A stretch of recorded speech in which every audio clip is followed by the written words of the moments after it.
ዛሬ ስለ ፖፖ እውነታ እንነጋገራለን። ሶስት መሰረታዊ ጥያቄዎችን እመልስላችኋለሁ። አንደኛ ፖፖ እውነት ትክክለኛ የሆነ አፕሊኬሽን ነው ወይም ስለ ፖፖ እውነታ እነግራችኋለሁ በመጀመሪያ። ሁለተኛ ደግሞ ፖፖ ምን ያህል ይከፍላል? ትክክለኛ ክፍያው ምን ያህል ነው? እውነትስ ይከፍላል ወይ የሚለውን ጥያቄ በደንብ አድርጌ እመልስላችኋለሁ። ሶስተኛው ፖፖ ከባድ ነው ወይ? መቼም ዌብሳይት ላይ ማንኛውም ሶሻል ሚዲያ ላይ የምትንቀሳቀሰው ነገር ብር ካገኘህበት ዋጋ ተከፍልበታለህና ምን ያህል ከባድ ነው የሚለውን ነገር በደንብ አድርጌ እመልስላችሁ ይሆናል። አብራችሁን ቆዩ። የመጀመሪያው ጥያቄ ፖፖ ምንድነው ዓላማው? እውነት የሆነ ሶሻል ሚዲያ ነው ወይ? ፖፖ እውነት ነው ወይ? ፖፖ ምን አይነት አፕሊኬሽን ነው የሚለውን ነገር በሰፊው የምናይ ይሆናል። መጀመሪያ ስለ ፖፖ እውነታ ስነግራችሁ የውሸታ ሙረኛ ታሪክ ነው ጭንቅላቴ ላይ የሚመጣብኝ። ምን መሰላችሁ? አሁን በጣም ሶሻል ሚዲያ ላይ ይሄ ኦንላይን ስራ የሚባለው ነገር በጣም የተበላሸ ነው። እኔ በራሴ ስንት ተሸውጃለሁኝ። ኦንላይን በቀን $100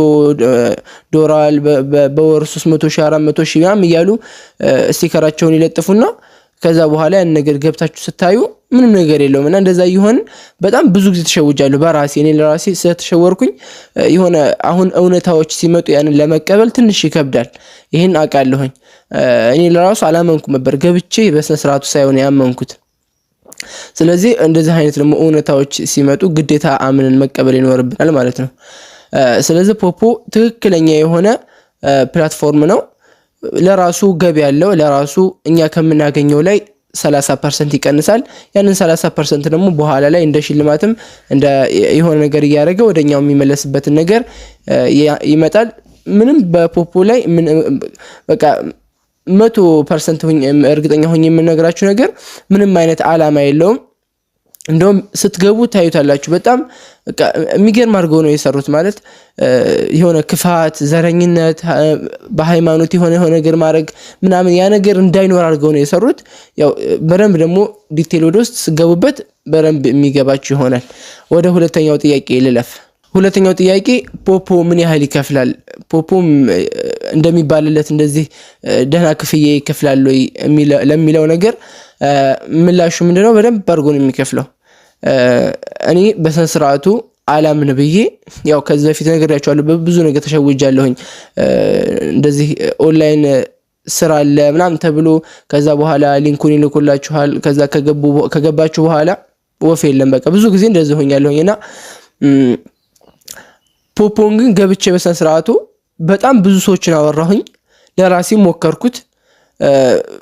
አንዲቱ እንደውም የኔ ኤጀንስ አለችና እኔ ከሷ ስር ነው ያለሁትና እሷን በደንብ ያወራኋት ነበር ለብዙ ሰዓትና አሁን ላይ ምን ያህል ገቢ ያለሽ ምናምን ብዬ ጠየኳት። በቃ በስነ ስርዓቱ ስልኳን እንዲህ አዙራ እንዲህ አድርጋ እያሳየችኝ ዩዝድሮ ሁላ እያደረገች አሳየችኝ። እንደዚህ ዩዝድሮ ያደረገችውን ያወጣችውን ወደ ባንክ ያስገባችውን በወር የምታገኘው እንደዚህ እያሳየችኝ አመናችሁም አላመናችሁም በወር 360,000 ብር አካባቢ ታገኛለች። በወር በአንድ ወር 360,000 ብር ያውም መነሻው። ከዛ በኋላ ደግሞ ስራ ብርግድ ሲል ምናምን እንደዚህ ጠንክራ ስትሰራ ደግሞ እስከ 400,000 እስከ 500,000 ድረስ የሚሄድበት ጊዜ አለ። ይሄን ለመናገር ግን ያው ቅድም እንደነገርኳችሁ ነው የውሸታ ሙረኛ ሁኔታ ታሪክ ነው የሚሆነው። አሁን ይሄን ስናገር ዝም ብዬ እኔ የሆነ ለማነቃቃት ምናምን ይመስላል። ለብዙ ሰዎች አንድ ልነግራችሁ ፈልገው እውነታ አሁን እና ሌላ ፕላትፎርሞች ላይ አንድ ሰው የሆነ ሊንክን ለሆነ ጓደኛው ከላከለት በኋላ ያን ሊንክ ተጭኖ ሲገባ የሆነ ነገር ያገኛል የላከው ሰውዬ። ይሄ ማንኛውም እንትን ላይ ያለ ነገር ነው እና ሃምስተር ምናምን ብንመለከት አሁን እኔ ሃምስተርን ወደ እናንተ ብልክላችሁ ያን ሊንክ ተጭናችሁ ብትገቡ እኔ የሆነ ነገር ተቆራጭ ይኖረኛል ከናንተ ላይ ገና በመግባታችሁ ብቻ ማለት ነው። ፖፖ ግን አሁን በዚህ በጣም ይለያል። አንደኛ ያንን ነገር ከላኩላችሁ በኋላ እናንተ ገብታችሁ እዛው ከገባችሁ በኋላ በመግባታችሁ ብቻ አይሰጠኝም። ገብታችሁ ግን ስራ የምትሰሩ ከሆነ እኔ ሰፖርት ማድረጋችሁ በቃ አብሽሩ እያልኩ ማበረታታችሁ ከሆነ እናንተ በሰራችሁ ቁጥር ቀን በቀን ለኔ ጊፍት ይገባልኛል። ቀን በቀን ማለት ነው። ስለዚህ ፖፖ በደንብ አድርጎ ነው የሚከፍለው። ምንም አይነት ጥርጣሬ እንዳይኖራችሁ። እኔ አሁን ዊዝድሮ ማድረግ ስለማልፈልግ ነው እንጂ አካውንቴ ላይ አለኝ $1 አለኝ። በዚህ በ3 ቀን በ4 ቀን ውስጥ የሰራሁት ዊዝድሮ ያረኩት ዶላር አለኝ። እስኪ ወደ መጨረሻ ላይ ፓርት ላድርገውና ወደ መጨረሻ ላይ ዊዝድሮ ሳደርግ ምን ያህል እንደሰራሁኝ እንደዛ ዙሪያ ያሳያችኋለሁ። ብቻ አመናችሁም አላመናችሁም በ3 ወር ውስጥ በ4 ወር ውስጥ የ200,000 የ300,000 ብር ተከፋይ ትሆናላችሁ። እናንተ ብቻ የሚጠበቅባችሁ ጠንክራችሁ መስራት ብቻ ነው። ያው እንግዲህ ከልምድ ያገኘሁትን ነው እየነገርኳችሁ ያለሁት። ገብታችሁ ደግሞ በረንብ ስታዩት እርግጠኛ ነኝ ታመሰግኑኛላችሁ። ስለዚህ ሞክሩት፣ ሌላ ነገር አልላችሁም። ወደ 3ኛው ጥያቄ ስናልፍ 3ኛው ጥያቄ የሚሆነው እርግጠኛ ነኝ ጭንቅላታችሁ ላይ አሁን ስለ 200,000 ስለ 300,000 ብር ሳወራ ምን ያህል ይሄ ከገባም በኋላ ፖፖ የሚባለው አፕሊኬሽን ውስጥ ከገባም በኋላ ምን ያህል ከባድ ነው እንዴ ምንድነው የምናደርገው የሚል ነገር በትንሹ ላሳያችሁ ፈልጋለሁኝ። ገብተን ዕውቀት ሊፈልግ ይችላል ወይ ይሄ ነገር ጭንቅላታችሁ ላይ ሊመጣ ይችላልና ይሄን ስመልስላችሁ ምንም አይነት ዕውቀት አይፈልግም። ገብታችሁ ብታይ ፖፖ ላይ እንዳለ የሞላው ምን እንደው ታውቃላችሁ? የአረብ ሀገር ሴት ነው የሞላው ማለት የውጭ ሴት በጣም ይጠቀመዋል ይሄንን። እንግዲህ ከገጠር መተው እነሱ እንኳን ውጭ ስራ ላይ ሆነው ከመዳማቸው ጋር ተደብቀው ነው የሚሰሩት። እንደዛ ሆነው እንኳን በጣም በቃ ሲያወሩ ይገርማችኋል። ጥንቅቅ አድርገው ሁሉንም ህግ ያውቃሉ ምናምንና ቀላል ነው ልላችሁ ፈልጌ ነው። መቼም ቲክቶክ የሚጠቀም ሰው ወይም ፌስቡክ የሚጠቀም ሰው ወይም ስልክ ትንሽ የሚነካካ ሰው ምንም ገብታችሁ ሲጀመር የምታደርጉት ነገር የለም። አንደኛ ላይቭ መቀመጥ የሚባል ነገር አለ። በቀን ቢያንስ 1 ሰዓት ላይቭ እንቀመጣለን። ግዴታ በቀን 1 ሰዓት ላይቭ እንድንቀመጥ ያደርገናል። ከቻለ የእጅ አመል ያለባችሁ ማለት የጌም የእጅ አመል ያለባችሁ ያው ይሄንን ፕላትፎርም ተጠቀሙበታላችሁ። ደህና ጌሞች አሉ ክፍያ የሚከፈል በዶላር ማለት ነው። ዝም ብለን ስልካችን ከምንቀጠቅጥ በዶላር እየተከፈለ ነው እዛ ቦታ ላይ የምትጫወተው። ጨዋታ በደንብ የምትችሉ ልጆች ጌም የምትችሉ ልጆች በደንብ ገብታችሁ መጫወት ትችላላችሁ። ሁለተኛ ላይቭ ላይ እንቀመጣለን። ከዛ በኋላ ፓርቲ የሚባል ነገር አለ። በቃ ዝም ብለህ ወንበር ይዘህ ትቀመጣለህ፣ ልክ እንደ ላይቭ ማለት ነው። ወንበር ይዘህ ትቀመጣለህ። በዛ በተቀመጥከው ብቻ ይከፍልሃል። መቼም በቀን 2 ሰዓት 1 ሰዓት ለዚህ ፕላትፎርም የሚያጣ ሰው አለ ብዬ አላምንም። ብዙ ሰዎች አሉ። አሁን በየቤታችን ብናይ እናቶች ልጃቸውን ወልደው ስራ አቋርጠው ይገኛሉ። እነዛ ለነሱ በጣም ከሚባለው ደግሞ ለሴት ልጅ ሰፖርት ያደርጋል። ነጋዴ ሱቅ ላይ ቁጭ ብሎ 1 ሰዓት 2 ሰዓት ፍሪ በሚሆንበት ሰዓት ገብቶ ፖፖ የሚያዘውን ነገር ሰርቶ መውጣት ይችላል። ማንኛውም ሰው 1 ሰዓት ወይ 2 ሰዓት ነው በቀን ውስጥ ቢጠይቀው ከሚባለው በላይ 2 ሰዓት ካላችሁ በቃ ፖፖን በስነ ስርዓቱ ትሰሩታላችሁ። ሰዓትም አይፈልግም ዕውቀትም አይፈልግም። ብቻ ሩሎቹን መጠቀም እንትን ማለት ነው መከተል ነው። ሩል አለው። በቃ ደስ የሚል ፖፖ በዚህ ነው። በቃ ገብቼ ሩሎቹን ህጎቹን ያነበብኳቸው ነበር። ዩቲዩብም እንደው ቲክቶክም የሌለውን ፌስቡክም የሌለውን ህግ በረም በቃ ደህና ህጎች አሉት ጠበቅ ያሉ ማለት ነው። ግን ጠበቅ ያሉ ስላችሁ እናንተ ድንበር እስካልተላለፋችሁ ድረስ የሚከብድ ነገር የለም።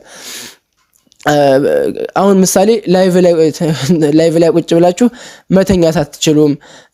በቃ የሚገርሙ ህጎች አሉት ያቃልና ለነግራችሁ የምፈልገው ነገር አንድና አንድ ስትከፍቱ አሁን በፓርት ያርኩ አስቀምጥላችኋለሁ። ይሄን ቪዲዮ ስትከፍቱ መጀመሪያ በቃ ፍጥን ብላችሁ ሄዳችሁ እንዳትገቡበት። መጀመሪያ ቪዲዮዎችን አይታችሁ አከፋፈት በደንብ አይታችሁ ስለ ፖፖ የሆነ ዕውቀት ኖራችሁ ከዛ በኋላ እንድከፍቱ እመክራለሁ። ለምን ይሄ የፊት አሻራ የሚባል ነገር አለ። አንዴ የፊት አሻራ ስታስገቡ በሆነ በተበላሽ አካውንት ካስገባችሁ መልሳችሁ ወደ ፖፖ ማየት አትችሉም። ማለት በቃ አንድ አካውንት ከፍታችሁ አካውንት ከተበላሸባችሁ በቃ አለቀ። ፖፖ መሰናበት ነው እንጂ ምንም ሌላ ነገር የለውም። ስለዚህ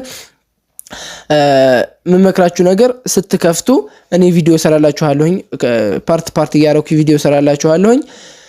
አሁን ቀጣይ የምሰራው ቪዲዮ የሚሆነው ስላከፋፈቱ ነው የሚሆነው። ስለዚህ ስትከፍቱ ሳትፈጥኑ ቀስ ብላችሁ እያያችሁ በስነ ስርዓቱ የምትነገሩትን ነገር እያያዛችሁ ቀስ እያላችሁ ወደ አፕሊኬሽኑ እንድትቀላቀሉ እጋብዛችኋለሁኝ። ያለው እውነታ ይሄ ነው። በፈጣሪ ስም ነው የምመልላችሁ። ወላሂ ብዬ ነው የምላችሁ። ምንም ነገር ያዋሻችሁ ነገር የለም። ስለ ብርም ጉዳይ ያወራኋችሁ፣ ስለ ፖፖም ጉዳይ ያወራኋችሁ፣ ያየሁትን ያነበብኩትንና በራሴ ያየሁትን ነገር ነው የነገርኳችሁ። ተቀላቀሉት፣ ተወዱታላችሁ፣ እኔም ታመሰግኑኛላችሁ። መቀላቀል ለምትፈልጉ ሰዎች ከዚህ ቪዲዮ በታች ረጅም ጽሁፍ አለ። ከሱ ላይ ሞር ሚል ስትነኩት የፖፖን እንትን ያመጣላችኋል፣ ሊንኩን ያመጣላችኋል።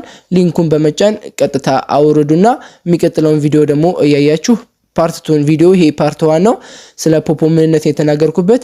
ፓርት 2 ብዬ ደግሞ ስለ ፖፖ አከፋፈት ያስቀመጥኩላችሁን ቪዲዮ አይታችሁ ሊንኩን ተጭናችሁ ግቡና በደንብ እዩት፣ ተወዱታላችሁ ብዬ አምናለሁኝ። ታመሰግኑኛላችሁ።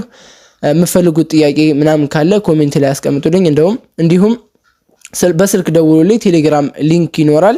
ቴሌግራም ሊንካችን ላይ ግሩፕ አለ። በግሩፕ እየተወያየን ማድረግ ያለብን ነገር እናረጋለን። መደወል የምትፈልጉ ሰዎች በ0914 60 80 63 ደውላችሁ የፈለጋችሁትን ጥያቄ ብትጠይቁኝ ለመመለስ ዝግጁ ነኝ። ቴሌግራም ላይ በደንብ እንወያያለን። ፖፖ ያው ቤተሰብነትን ነው የሚፈጥረው። ለመጨረሻ ጊዜ የምናገረው ነገር አበዛሁባችሁ። ፖፖ ቤተሰብነትን ነው የሚፈጥረው። አሁን አንተ ወይም አንቺ ይህን ቪዲዮ የምታዩ ሰዎች ገብታችሁ ብቻችሁን ምንም የምትፈጥሩት ነገር የለም። እኔ እናንተን ሲይዝ እናንተ ደግሞ እኔን ስትይዙ ምን እንጠቃቀመው ነገር ይኖራል።